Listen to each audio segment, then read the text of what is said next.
No way it happens. Oh, fuck.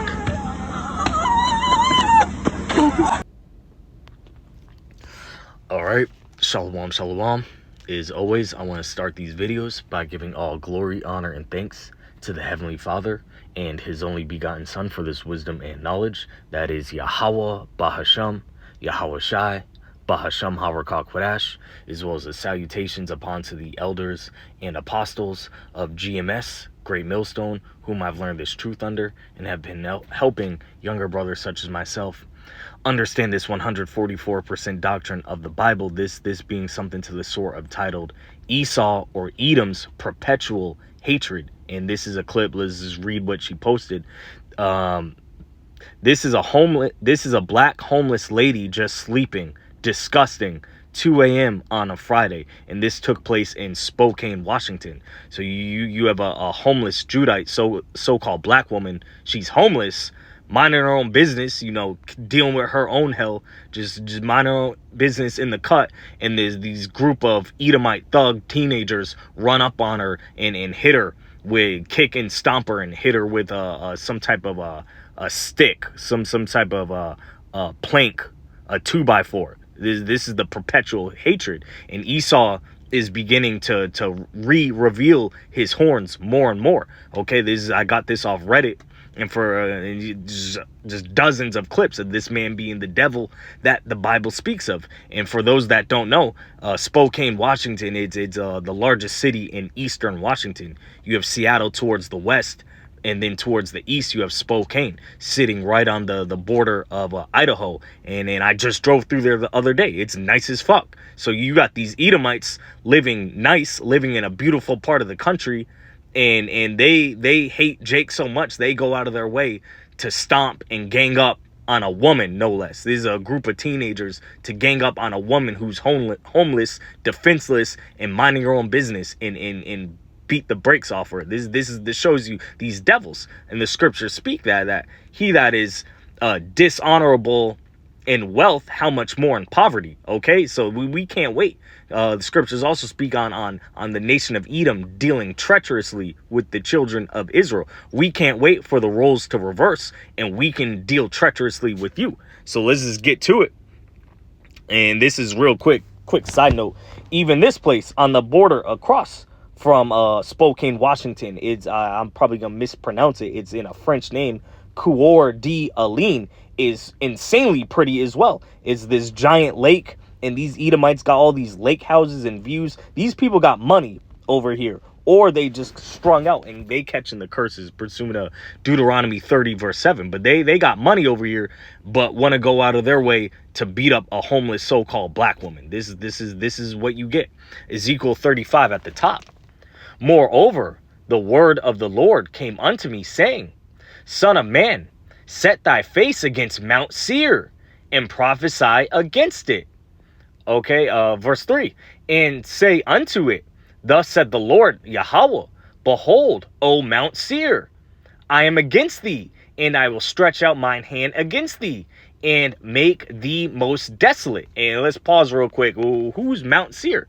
So Mount Seir is an ancient and biblical name for a mountainous region stretching between the Dead Sea and Gulf of Aqaba, okay, known as the land of Edom, and frequently mentioned in relation to the Edomites, descendants of Esau, okay.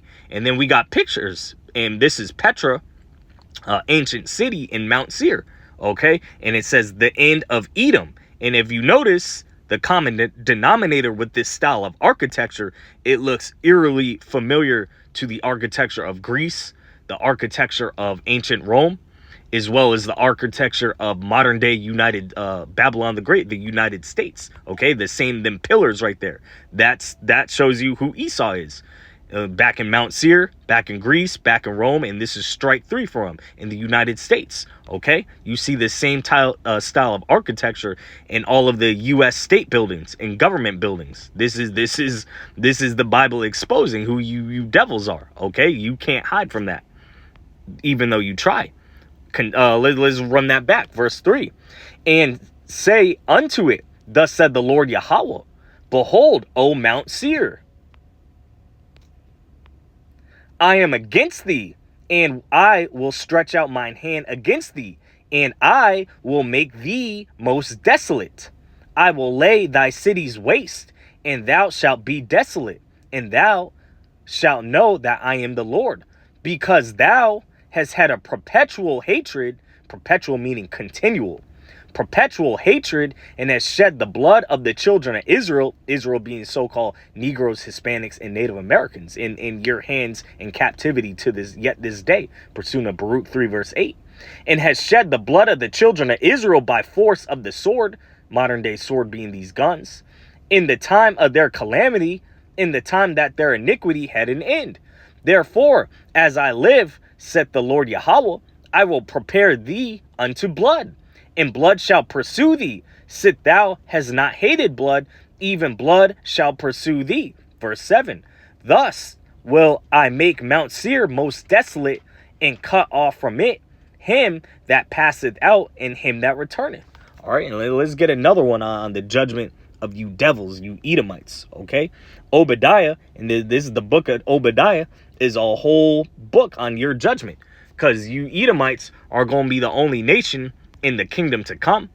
Okay, because it says Esau is the end of the world, Jacob is the beginning that followeth in 2nd Ezra 6 verse 9. You Edomites, the nation of Edom, the children of Esau, are going to be the only nation to not receive any forgiveness in the kingdom to come after your 1,000 long years of slavery.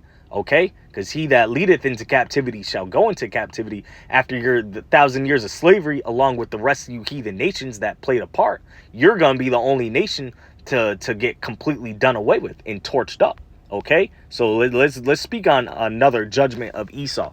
Obadiah 1 verse 8 through 10. Shall I not in that day, saith the Lord, even destroy the wise men of Edom, and understanding out of the mount of Esau? And thy mighty men, O Teman, shall be dismayed, to the end that every one of the mount of Esau may be cut off by slaughter. For thy violence against thy brother Jacob, shame shall cover thee, and thou shalt be cut off forever. Okay, and this is another example. Here you Edomites, you in a pretty nice part of the country that you took by thuggery, goonery, and bloodshed. Okay, which is Eastern Washington, very pretty part of the country. And you guys got nothing better to do on a Friday night than young healthy teenagers gang up on a homeless so-called black woman and beat the brakes off her, hit her with a 2x4, and stomp and kick her as she's homeless and defenseless. This shows you that the judgment that's coming to you is well deserved. Okay, another example of Esau being the devil and showing perpetual, continual hatred against the children of Israel. But it's all good, because we gonna get your ass back for sure, Esau. Thus said the Holy Scriptures. All right, another example. I hope this is edifying. Shalom.